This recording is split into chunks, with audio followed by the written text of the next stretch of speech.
We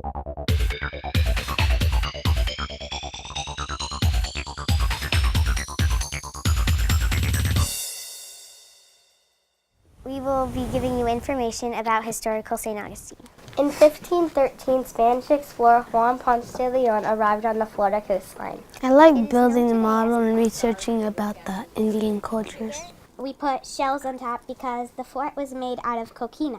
Because it was really fun building this model, and I used a lot of stuff like pipe cleaners, and it was just really fun. The cannons right here, if you come now to St. Augustine to visit, they will shoot them off. Well, we actually learned about historical St. Augustine, and my favorite part of this project was building the model because we got to use our creativity and put it to work. And we're doing the Everglades.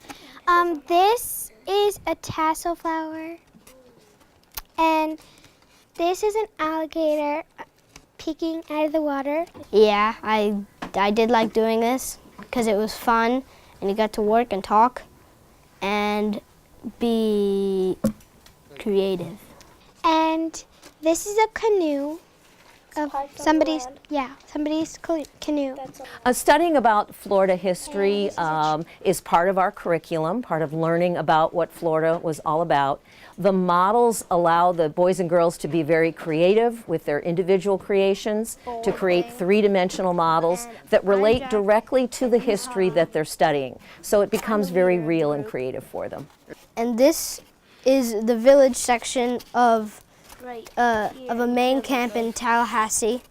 I like that we got to learn about historical St. Augustine and about the fort and about Fort Matanzas and Fort Mose.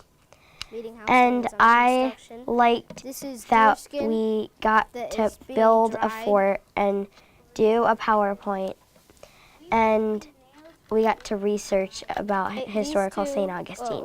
Just this guy is hunting the bear and this guy is hunting a buffalo. The Appalachians were a really fun culture, and they had a lot of they had really fun games. Like one of the game they threw a spear to become real Appalachian men at a target, and that was our game that we played.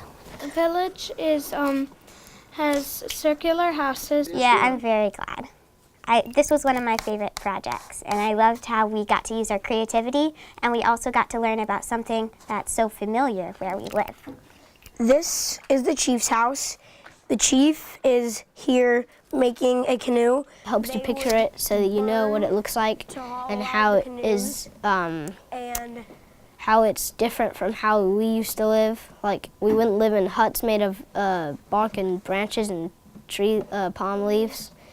We live in houses made of wood and concrete and stuff with lights and electricity. And they didn't have electricity, and they had to hunt themselves. They didn't go to the shopping places like Publix and Winn-Dixie. This is painted felt. Absolutely.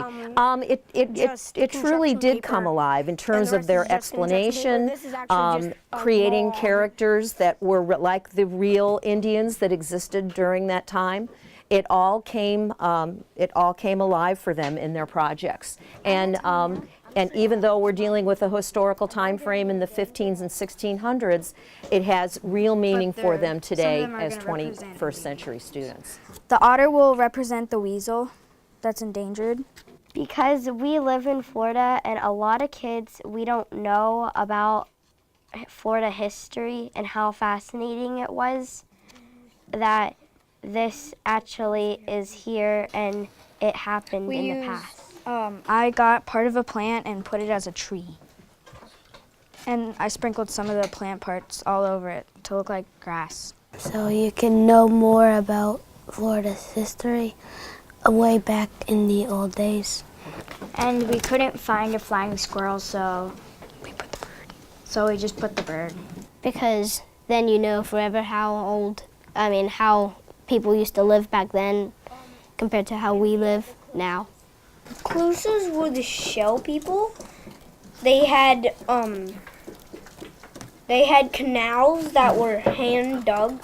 I'm delighted with the success of the projects. What the children learned, that they became teachers, not only for their own students in the classroom, but also for the team in presenting several times.